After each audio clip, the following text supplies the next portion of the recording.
आपको सबको नमस्कार। कैसे हैं आप सब लोग? मुझे भी कोरोना हो गया था और लगभग 7-8 दिन मैं होम आइसोलेशन में रहा।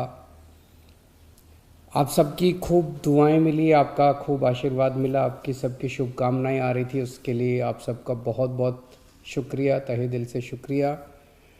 मुझे लगभग 2 दिन बुखार रहा, उसके बाद मैं ठीक था लगातार, लेकिन जो कोविड के प्रोटोकॉल हैं उसके हिसाब से मैं 7-8 दिन होम आइसोलेशन में रहा।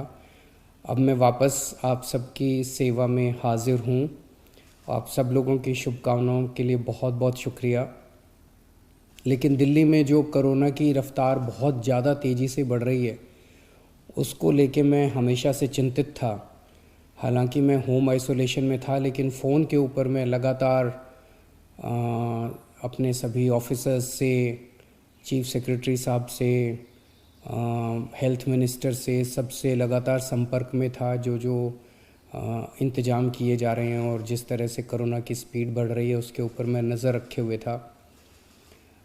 दिल्ली के अंदर जो कोरोना की, पूरे देश में कोरोना बहुत तेज़ी से बढ़ रहा है, दिल्ली में भी बहुत तेज़ी से बढ़ रहा है। रफ़्तार बहुत ज़्यादा तेज़ है। मैं देख रहा था कि कल वाला जो हेल्थ बुलेटिन था उसमें लगभग 20,000 के करीब केसेस आए थे, और आज शाम को जो हेल्थ बुलेटिन आएगा उसमें लगभग 22,000 केसेस, पिछले 24 घंटे के 22,000 केसेस आएंगे।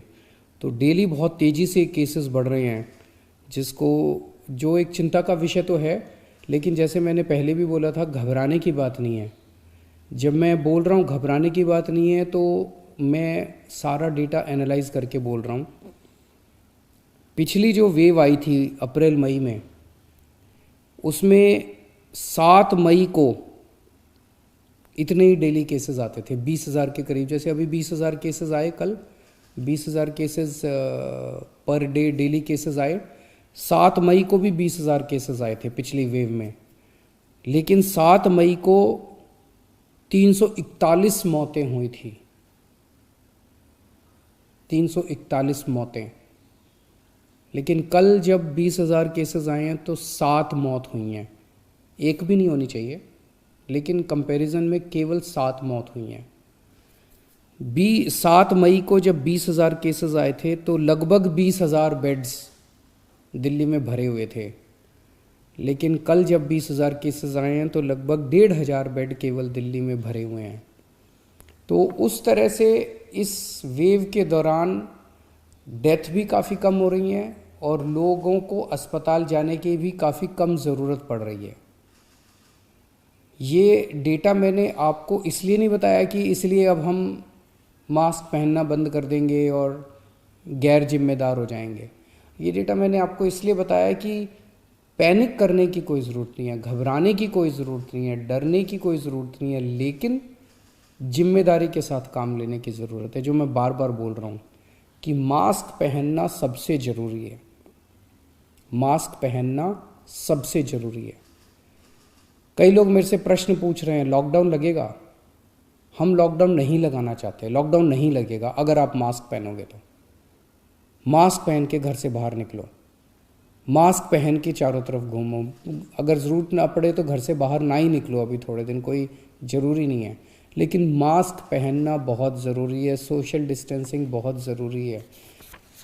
हम लॉकडाउन नहीं लगाना चाहते, फ़िलहाल लॉकडाउन लगाने की कोई हमारी मंशा नहीं है, और हम चाहते हैं कि जल्दी से जल्दी ये वेव ख़त्म हो, और कोशिश हमारी है कि कम से कम रिस्ट्रिक्शंस हम लोग लगाएं, ताकि लोगों के रोज़ी रोटी चलती रहे, लोगों के रोज़गार चलते रहें। एलजी साहब और मैं दोनों मिलके पूरी सिचुएशन को लगातार हम लोग नज़र रखे हुए हैं। कल हमारी डीडीएमए की दोबारा मीटिंग है। उस मीटिंग में एक्सपर्ट्स के साथ फिर से हम रिव्यू करेंगे सिचुएशन को कि क्या और करने की ज़रूरत है, नहीं है। केंद्र सरकार से लगातार हम लोग संपर्क में हैं। केंद्र सरकार से भी हमें पूरा सहयोग मिल रहा है। तो सब लोग मिलके, मैं, एलजी साहब, हमारे सारे ऑफिसर्स, केंद्र सरकार, सब लोग मिलके सिचुएशन के ऊपर नज़र रखे हुए हैं और सिचुएशन को कंट्रोल किए हुए हैं। पहले भी हम सब दिल्ली वासियों ने मिलके कोरोना की इतनी बड़ी इतनी खतरनाक लहर थी जो अप्रैल वाली थी, उसको हमने पार पा लिया, तो इस लहर को भी हम लोग पार पा लेंगे।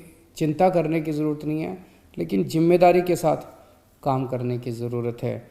और जिन जिन लोगों ने वैक्सीन नहीं लगवाया, प्लीज़ जाके वैक्सीन ज़रूर लगवा लीजिए। वैक्सीन लगाने से मतलब ये नहीं है कि कोरोना नहीं होगा, लेकिन कोरोना अगर हुआ तो आपको